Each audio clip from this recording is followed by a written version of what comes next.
Yes, there is a weird pink glow. That is my grow light, but I feel that it is fitting because today I'm going to talk about Philip K. Dick and the Minority Report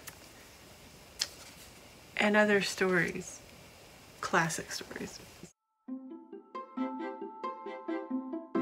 So I don't know how to rate this book, and so I'm going to talk you through my feels about it. I finished it this evening, and for the most part, I think that every single story in here is conceptually amazing. It is brilliant. We've got themes of consumerism and technology and how much you really want to trust it. And but here's the deal. His writing is really shitty.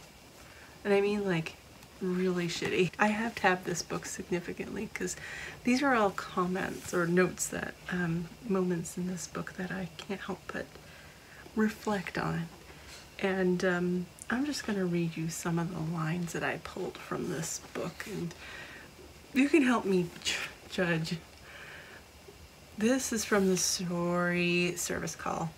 The young man flushed, swallowed noisily, tried to grin, and then hurried on huskily. Sir, I'm the repairman you asked for. I'm here to fix your squibble. This line is from Autofac. In the moth-ridden darkness of night, a dim wind stirred, chilled and faint. Dense underbrush rattled metallically. This is from Minority Report. Her brown eyes flashed in startled, wildly incredulous protest. What? Okay. This line is from the unreconstructed M. Okay. The alloy was developed on Bellatrix. She spoke jerkily, word by word. The rind forms a skin on the outside, a bubble that gets sucked in and out of a reservoir. That's its rind, the TV shape. It sucks it back and becomes the M. It's ready to act. What the fuck? Also from the unreconstructed M. Turn right, Ellen said listlessly. She gazed out at the neon signs and rested her arm on the windowsill of the ship. So in that line, why couldn't he just say, she said, Ellen said, and then she gazed out at the neon signs and rested her arm, blah, blah, blah, blah, blah. Because, I mean, it's kind of redundant there. This is from Explorers We. Thank God he thought it's over. And then he remembered it wasn't. What the hell? I'm sorry. Okay, so about a year ago I read Blade Runner, what is it called? Do Androids Dream of Electric Sheep? And I didn't care for the story very much. And I'm kind of, for me, it felt like all the characters were these androids. They were all androids, even though it was about a bounty hunter hunting androids. And he uses this empathy machine to figure out whether or not someone is an android. So obviously he shouldn't be, because then he would malfunction. But anyway, he has a tendency to focus on the female form.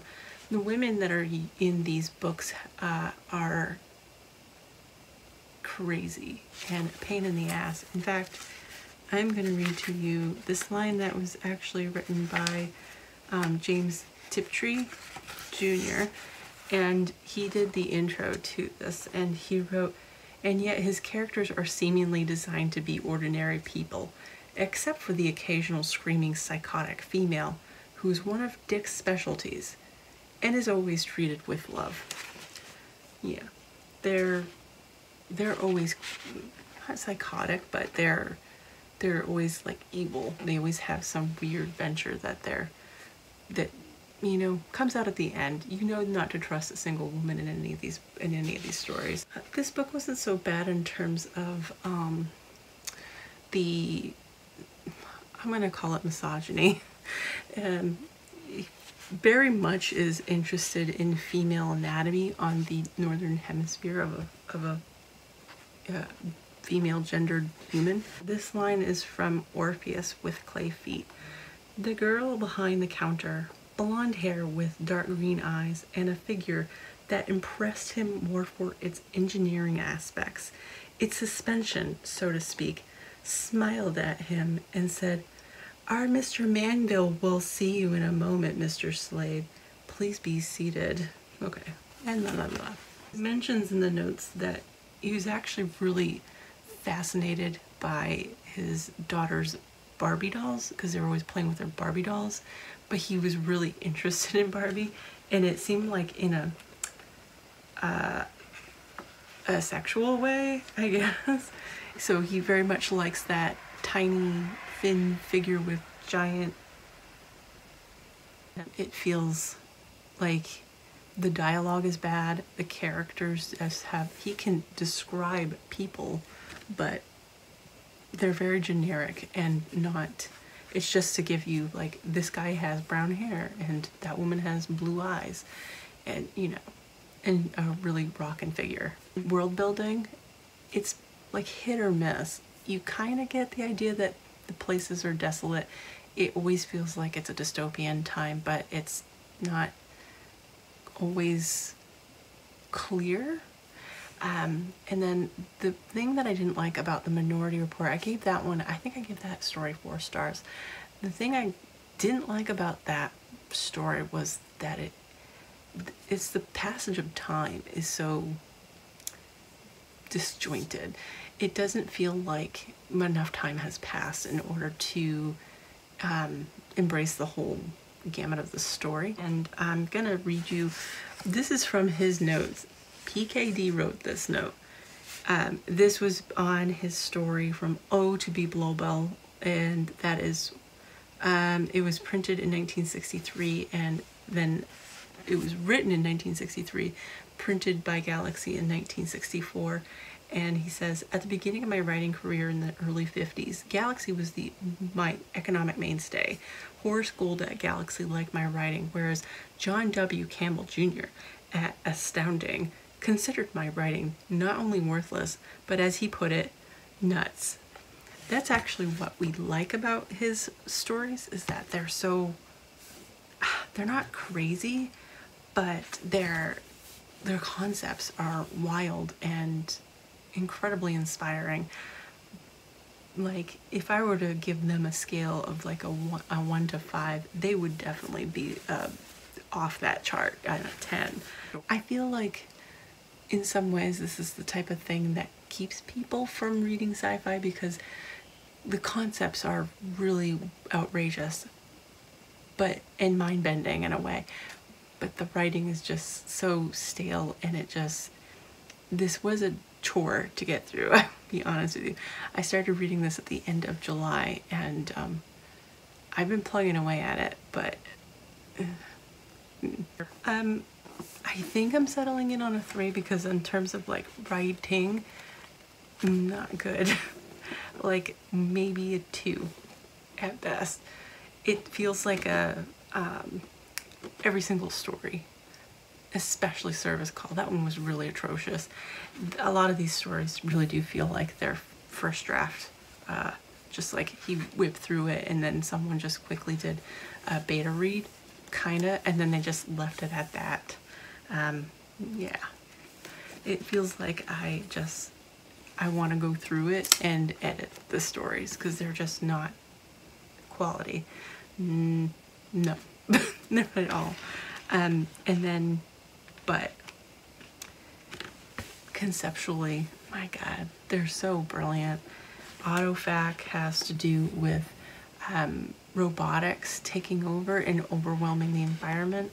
And then we've got, a lot of the stories actually deal with precogs, which are basically psychics in a way. So that's part of Minority Report, and that their precogs can predict a murder that is going to happen, or a crime. So it's a pre-crime unit that grabs, they throw people in jail before they even commit a crime. I really like the story of What the Dead Men Say, and that one really has to do with resurrection and purgatory in a way. What I really liked about this book in particular is that I believe all of the short stories are listed in order of their publication, so you can see his writing getting better and better, and then but the concepts are getting more abstract and fascinating. I'm tempted to read more PKD, and if you have a recommendation for either short story collection, and I'm tempted to dabble into the more pulp fiction stuff that he's written. My library has a couple of books of his on file, and I will be looking into those.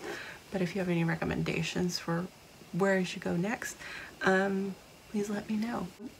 I hope that this didn't scare anyone away from PKD, but I also hope that someone who loves PKD will give me recommendations for where I should go next with his stories.